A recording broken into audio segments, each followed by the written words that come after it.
Et salutations à l'assemblée, on se retrouve pour un peu de casual. Ouais. Et je suis en compagnie de Gigi. Salut tout le monde, ouais, ça faisait super longtemps qu'on n'avait pas fait de casu. C'est quelque chose qui, je sais, plaît à une petite partie, une partie plus ou moins grande, je saurais pas dire, mais en tout cas une partie de notre communauté du casual. Donc là, on remet les couverts, ça faisait très longtemps qu'on n'en avait pas fait, et aujourd'hui on a deux decks, un qui est pas trop original, parce que je commence à le voir déjà sur MTG Top 8, ouais. Et un autre qui l'est quand même un peu plus, donc moi je joue UR Sorcier, ouais. contre toi qui joue un genre de green, un mono green Stompy. Un mono green Stompy, tout à fait. Donc moi, UR Sorcier, qu'est-ce que c'est? Ça va être... donc pas de limite de banlist, etc. Non, et bien sûr. Après, on rappelle, casual, c'est du casual, donc vraiment on joue comme on le désire. Après, c'est avec les cartes qu'on a aussi, avec l'idée laquelle on a du deck. Hein. Exactement. Donc moi j'ai décidé de faire un UR sorcier, parce que je commençais à avoir beaucoup de cartes sorciers qui pouvaient interagir entre elles. Là, surtout avec l'apparition de Dominaria qui offre pas mal de cartes sorciers et tout. Et qui aussi interagissent entre elles. Donc j'ai décidé de faire ce petit deck là, et toi tu joues un espèce de deck Stompy vert Good Stuff. Très bien imagé par cette hydre de Ramunap, et ça commence déjà sur les chapeaux de roue, parce que tu as quand même une 4-4 sur le terrain contre moi qui avec en plus l'hydre très puissante carte, hein, vigilance portée piétinement, ouais, et qui peut être une potentielle 5-5 assez facilement, donc c'est vraiment une carte très puissante.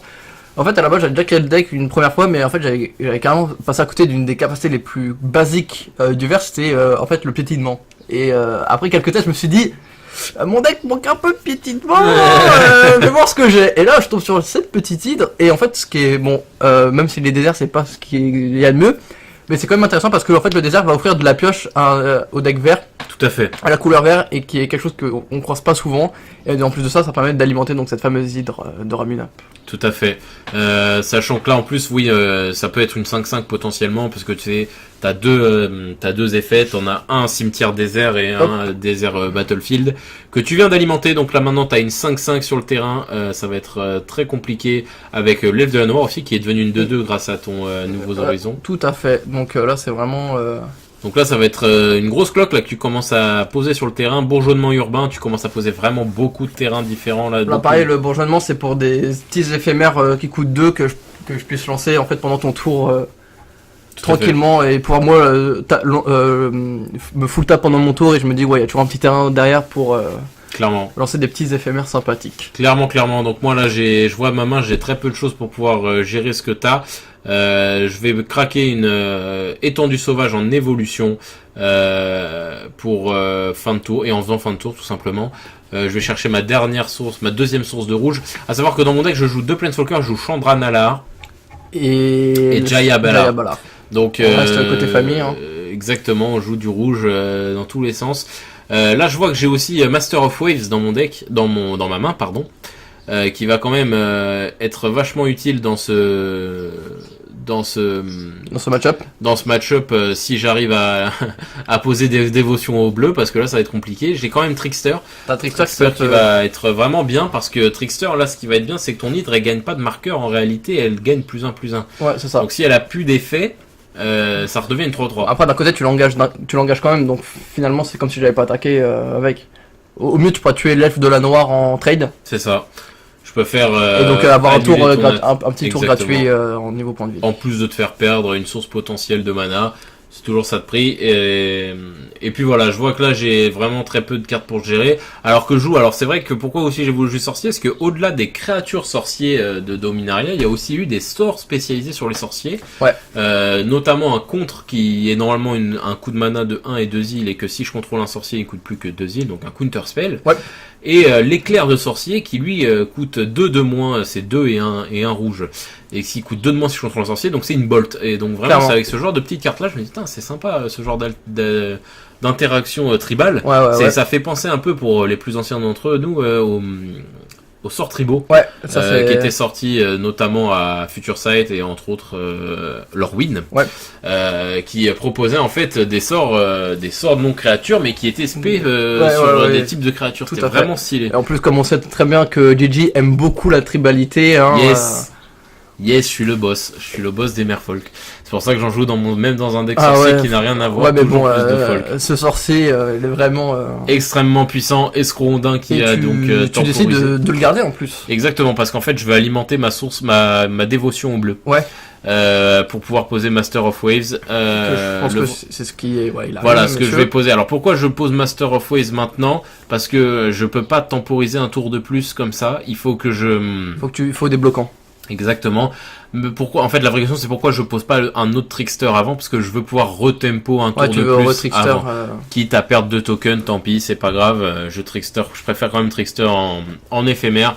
C'est toujours plus intéressant en termes de surprise. Ouais. Mais je vois que tu viens de piocher un énorme ton. Je sais pas si c'est ça que j'ai pioché, mais là ça va être. En plus de ça, lui il me permet donc de la faire. cuivre épuratrice. Donc déjà c'est une grosse 7-7 piétinement, donc bien comme on les aime en vert. Hein. Clairement. Vraiment le but du deck c'est de sortir rapidement des gros tons ingérables. Et en plus de ça, elle me permet de faire un petit scry et gagner des petits points de vie. Donc contre un deck qui joue potentiellement 8 bolts, je veux dire. Hein, les 4 bolts et les 4 bolts de sorcier. Donc là ça me permet de faire gagner des points de vie vu que comme vous voyez sur la carte je gagne autant de points de vie que les CCM et comme vous voyez une Give Epuratrice ça coûte 7, je peux peut-être en avoir une deuxième et donc gagner 3 points de vie. C'est quelque chose de vraiment très puissant, c'est comme ça aussi que je l'ai vu, hein. C'est qu'en fait en casu il faut essayer de privilégier un peu les effets, éviter de trop avoir des créatures qui sont juste là pour cogner, surtout dans des decks verts comme le mien. Ouais. Et avoir des créatures en fait qui ont de la value Exactement. comme quand on voit un trickster en face. Hein. Et voilà, les tricksters vraiment et qui ont fait le taf là sur ce début de partie. Là, je pioche un Chronarch. Alors Chronarch, c'est une carte très moyenne, mais que j'ai depuis que je suis très jeune, quoi. Donc j'ai vraiment toujours voulu jouer cette carte et donc du coup j'ai profité de cette tribalité sorcier pour la jouer. Donc Chronarch, c'est une 2/2 pour 5. Et quand elle arrive sur champ de bataille, je peux récupérer un sort d'éphémère ou de rituel de mon cimetière dans ma main. Donc là, c'est plutôt OP. Je vais poser Azami, Lady of Scrolls. Donc là aussi encore une carte très typée. Très typé sorcier. Très typé sorcier. Et en plus de ça, on reste toujours dans l'idée du bleu, hein, de piocher des cartes. En plus de ça, ça permet de rentabiliser tes créatures que t'as pas bloquées ou que t'as pas attaqué en fin de tour. Tout à fait. Pour piocher et toujours avoir une main en fait consistante contre un deck aggro qui lui pose sa main. Tout à fait. Mais là, je crois que j'ai un vrai problème parce que j'ai quand même plus rien à proposer en éphémère et t'as quand même une 7-7 piétinement qui me pose vraiment problème. Et l'autre 5-5 à côté. Ouais, donc là, moi j'ai plus que 3 points de vie. Ça va être très compliqué de survivre à ça. Tu me reposes une gueule effroi colossale ou au cas où ça suffirait pas. Petit fun fact, elle a été éditée 3 fois d'affilée. Grave. Oui, c'est vrai, elle a été à Ixalan, Rivals et M19, c'est ça? Et M19, je crois, ouais. Ouais, c'est ça, t'as raison. Une carte qui a plu à Wizard mais qui a pas plu aux joueurs en tout cas. Donc là je vois qu'il y a quand même beaucoup trop de board présence parce que le problème de mes élémentaux générés par le Master of Wave c'est qu'ils ont beaucoup trop peu d'endurance. Ils ont que 1 d'endurance. Donc oui. Ça va être problématique là-dessus. Surtout quand tu vois qu'en fait le piétinement c'est quelque chose vraiment... En fait, c'est important de jouer ça. Et je remballe là-dessus. Et tu remballes, ouais, totalement. Ouais, franchement, c'est comme je le disais à un moment, c'est que, en fait, j'aurais dû builder dès le début. Bon, comme vous voyez, elle a été buildée avec mon piétinement. Et en fait, c'est quelque chose de très très puissant. C'est, tu génères beaucoup de mana et en fait, tu joues des grosses créatures. Si tu joues que des grosses créatures sans tel piétinement, ça sert pas à grand chose. Ou là, tu peux sortir des 6-6 piétinement et qui vont faire en fait complètement la différence. Bah là, c'est le cas. Parce que si t'as pas le piétinement, bah ok, t'as une 6-6 qui se fait bloquer par une 2-1. Ok, voilà, à toi. Tout à fait, exactement. Et là, ça a été le cas. Hein, t'as des créatures avec le piétinement qui ont fait le taf face à ma temporisation avec des vieilles 2-2. Donc voilà, c'est comme ça que se finit cette petite manche de casu, enfin game de casu, tout simplement. On espère que les deux petits decks vous auront plu. Si les listes vous intéressent, on vous les donnera, on vous les alimentera sur demande sur notre page Deckstat. Donc n'hésitez pas à demander si ça vous intéresse, que ce soit l'une des listes ou l'autre.